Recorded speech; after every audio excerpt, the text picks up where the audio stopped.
Saat ini di seluruh dunia tercatat sekitar 180 juta orang menderita cacat penglihatan. Sekitar 45 juta diantaranya mengalami kebutaan total.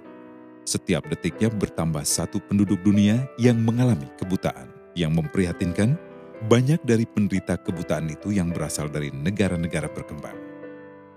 Perlu disadari bahwa kebutaan berdampak langsung pada penurunan produktivitas bukan hanya bagi penderitanya, namun juga bagi orang-orang terdekat yang harus mengurus sang penderita tersebut.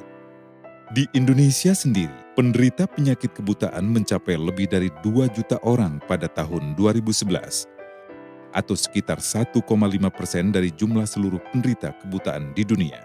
Angka ini diharapkan dapat diturunkan menjadi hanya sebesar 0,5%. Ini berarti sekitar 2 juta penduduk Indonesia yang menderita kebutaan harus dapat disembuhkan dan melihat kembali. Satu-satu jalan harus di donor mata.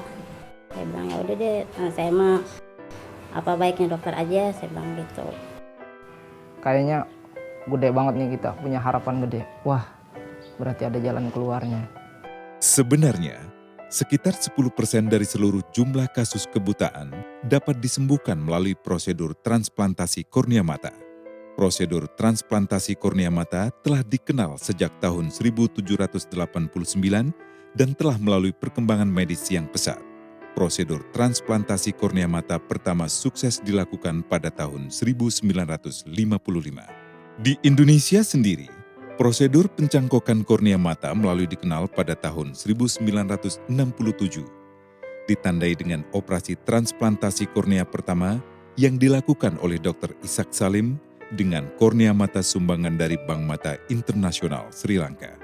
Keberhasilan prosedur ini berlanjut dengan berdirinya Perkumpulan Penyantun Mata Tunanetra Indonesia pada tanggal 10 Maret 1968 yang kemudian juga lebih dikenal dengan nama Bank Mata Indonesia.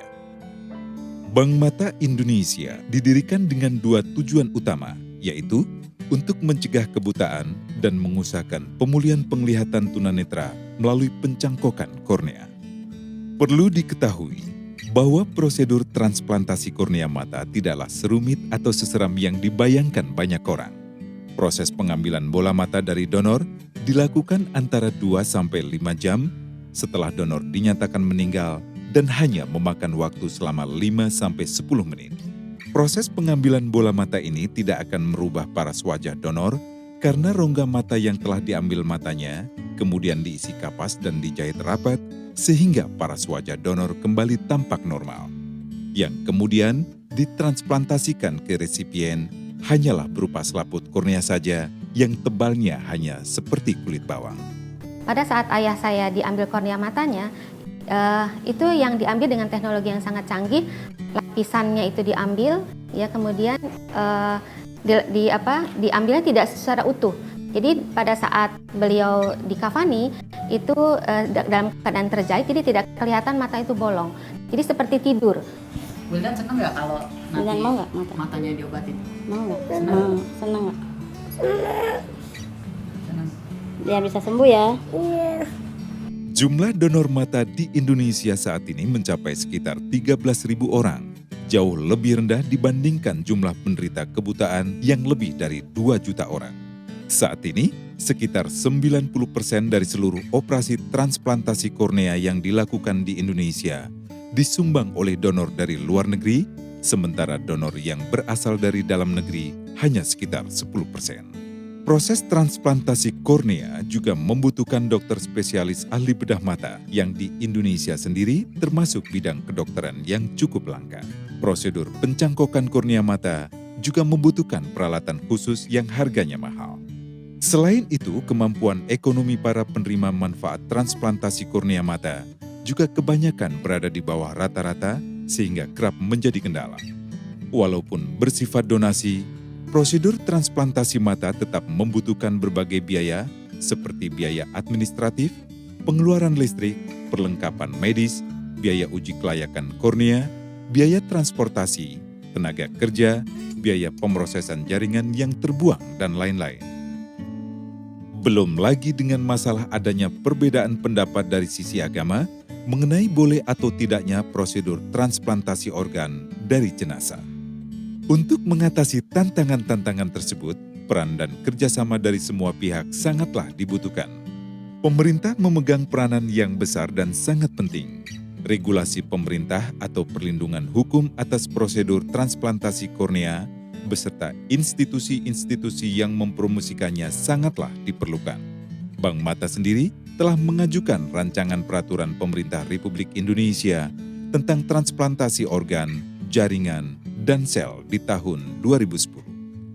Partisipasi dari pemuka agama juga sangat signifikan dalam mengedukasi masyarakat bahwa tindakan donor atau transplantasi organ adalah sebuah tindakan yang mulia dan bertujuan untuk menolong sesama sehingga dapat dibenarkan sesuai dengan hukum agama. Kesadaran dari masyarakat untuk ikut menjadi donor mata serta keinginan untuk menolong sesama dapat menjadi kekuatan terbesar untuk mencapai tujuan utama, yaitu penanggulangan penderitaan kebutaan di Indonesia. Masalah itu kalau kamu pikul sendiri berat. Coba besok kalau kamu pikul berdua. Agak ringan kali. Nah, kemudian dari segi agama kita tahu bahwa seseorang itu amalnya itu akan terus-menerus tergantung pada 3 hal. 1, ilmu yang bermanfaat, kemudian anak yang soleh, serta amal jariahnya. Kalau kita mendonorkan, kita bisa membuat orang lain bahagia. Saya pikir itu amal jariah yang sangat luar biasa. Dalam hidup sosial ini ya butuh banyak orang yang terlibat gitu. Mudah-mudahan ya dengan kerja kerasnya Bank Mata ini ya mudah-mudahan terus termotivasi untuk membantu sesama.